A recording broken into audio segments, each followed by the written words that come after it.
အားလုံးပဲမင်္ဂလာပါခင်ဗျာကျွန်တော်ဒီကနေ့မှာတော့နိုင်ငံတကာရေးရာသတင်းသုံးသပ်ချက်နဲ့ပတ်သက်ပြီးတော့ရုရှားယူကရိန်းစစ်ပွဲကရှေ့လျှောက်ပြီးတော့ငြိမ်းချမ်းရေးအတွင်ကိုပုံဖော်သွားမလားဆိုတဲ့အကြောင်းအရာတွေနဲ့ဆက်ဆက်ပြီးတော့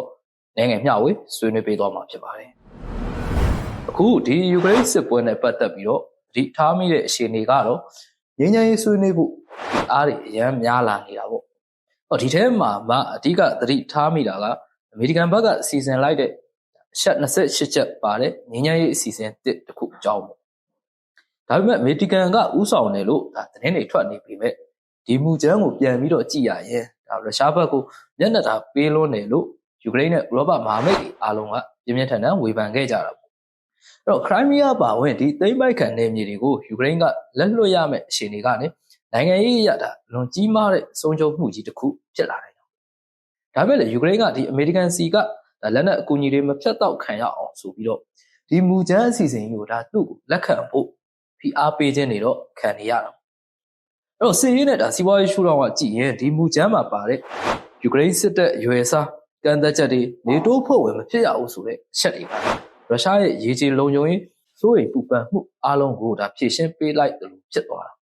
အဲ့တော့ရုရှားအတွက်အကြီးမားဆုံးအကျိုးအမြတ်ကနေမြေပိုင်းဆိုင်ရာအောင်မြင်မှုအပြင်ကိုဒီငြိမ်းချမ်းရေးသဘောတူညီချက်တွေကြောင့်ပိတ်ဆို့မှုအလုံးကိုဖြေလျှော့ပေးဖို့အလားလာပါလာတဲ့သက်ရောက်မှုမျိုးဖြစ်လာအဲ့တော့စစ်ပွဲစိတ်ကြီးမားနေတဲ့ရုရှားစီးပွားရေးအတွက်ဒါကကြီးမားတဲ့အသက်ရှူပေါက်တစ်ခု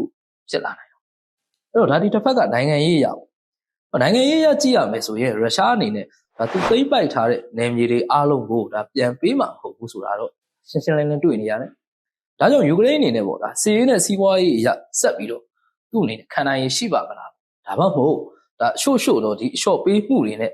ငြိမ်းချမ်းရေးကိုပဲရယူသွားမလားဆိုတဲ့ရွေးချယ်မှုပဲရှိတော့တာ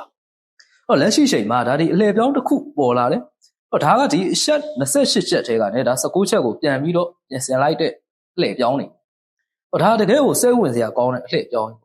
ငြိမ်းချမ်းရေးမူကြမ်းဒီ28ချက်ထဲကရုရှားကိုမျက်နှာသာပေးထားတဲ့အချက်တွေကအများကြီးပါနေတယ်လို့ဒီယူကရိန်းရောဥရောပမဟာမိတ်တွေအားလုံးကဝေဖန်ခဲ့ကြတာဒီဝေဖန်မှုတွေများလာတော့အမေရိကန်နဲ့ယူကရိန်းကိုယ်တိုင်ကစစ်ဆက်ညီနိုင်မှုအသစ်တွေလုပ်ခဲ့ရတယ်နောက်ဆုံးဒီဆွစ်ဇာလန်နိုင်ငံဂျီနီဗာမြို့ပေါ်မှာရေးပေါ်တွေ့ဆုံဆွေးနွေးမှုတွေလုပ်တယ်ဒီမူရင်း28ချက်ထဲကနေ19ချက်အထိကိုရှော့ချပြီးတော့ပြင်ဆင်လိုက်ပြီဆိုပြီးတော့သတင်းတွေထွက်လာဒီမူကြမ်းရဲ့လားလာပေါ့အားလုံးသိတဲ့အတိုင်းပဲစေးခါတစ်ခုဖြစ်နေတာပြောရရင်ခါနေပေမဲ့ဒီစစ်ပွဲကိုရပ်တန့်ဖို့အတွက်မဖြစ်မနေတောက်ရမယ်စေးမျိုးဖြစ်နေတာရေရှည်မှာလည်းဒီစေးကြောင့်ပဲစစ်ပွဲအသစ်ပြန်ဖြစ်မလာဘူးအားကောင်းတဲ့လုံခြုံရေးအာမခံချက်တွေလိုအပ်နေတာဒီအချက်တွေကပဲယူကရိန်းအတွက်တကယ်ကိုအကျိုးမြတ်ဖြစ်လာနိုင်တဲ့အလားအလာမျိုးပဲပေါ့ဒါကြောင့်မို့လို့ဒီမူကြမ်းကြီးကိုအခြေခံပြီးတော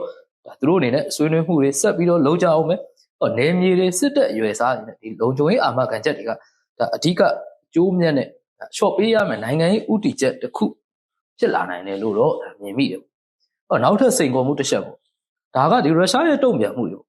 ရုရှားကဒီလိုပြင်ဆင်ထားတဲ့19ချက်မူကြမ်းကိုသူ့အနေနဲ့တော့လုံးဝလက်ခံမှာတော့မဟုတ်ဘူးဆိုလိုတာဒီမူကြမ်းအသစ်စစ်ဆက်ဆွေးနွေးပွဲလမ်းကြောင်းတွေကယူကရိန်းဘက်ကိုပြန်ပြီးတော့ဆွဲယူလိုက်တဲ့သဘောမျိုးကိုတက်ရောက်သွားတယ်ငြိမ်းချမ်းရေးဆိုတာကဒီရုရှားပါဝင်မှုမရှိဘဲနဲ့တော့ဘယ်လိုမှဖြစ်မလာနိုင်ဒီချိန်မှာဒီ19ချက်ကိုအခြေခံပြီးတော့ရုရှားကိုငြိမ်းချမ်းရေးစပွဲဝိုင်းထိခေါ်ဆောင်လာဖို့ဆိုတာကတော့နိုင်ငံရေးရကြီးမားတဲ့တန်တမာရေးရစိန်ခေါ်မှုတစ်ခုဖြစ်လာနိုင်တယ်လို့တော့ကျွန်တော်အနေနဲ့မြင်မိတယ်အဲ့တော့အဓိကဒီရုရှားနဲ့ယူကရိန်းကြားကတိုက်ရိုက်ညှိနှိုင်းမှုတွေဖြစ်မလာဘဲနဲ့အမေရိကန်ရုရှားယူကရိန်းဥရောပဒီလိုမျိုးဒီနိုင်ငံရေးကစားကွက်ကြီးနှစ်ခုကွဲပြားသွားတယ်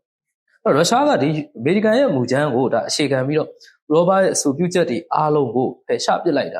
ဥရောပပေါ်ကိုဘေးဖယ်ထားတဲ့နိုင်ငံရေးရွေချက်တစ်ခုအနေနဲ့ပဲတက်ရောက်သွားတာဒီကနေ့ပြောပြလိုက်တဲ့ဒီရုရှားယူကရိန်းစစ်ပွဲရေရှည်မှာဖြစ်လာနိုင်တဲ့လားလာဒီလားလာတွေကဒီစကားဝိုင်းပေါ်မှာပဲငြိမ်းချမ်းရေးဖိအားတွေကြီးမားနေတယ်လက်တွေ့စစ်မြေပြင်မှာဒီစီးရေးတင်းမာမှုတွေကဘလို့မှလုံးဝကိုသူတို့ရှော့ချသေးဘူ